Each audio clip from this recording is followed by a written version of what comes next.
Stress ka ba sa spiritual journey mo? Kasi feeling mo mabagal ang pag-usad mo. Baka kasi kompetisyon ang tinatahak mo at hindi spiritual na landas.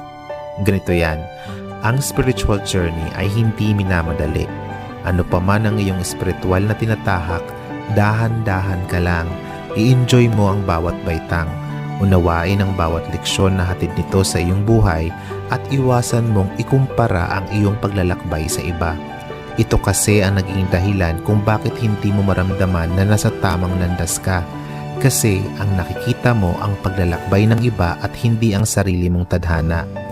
Ang espiritual na pag-unlad ay hindi paunahan at lalong hindi ito pagalingan. Ito ay personal at sagradong paglalakbay na huhubog sa iyong kabuuang diwa at pagkatao.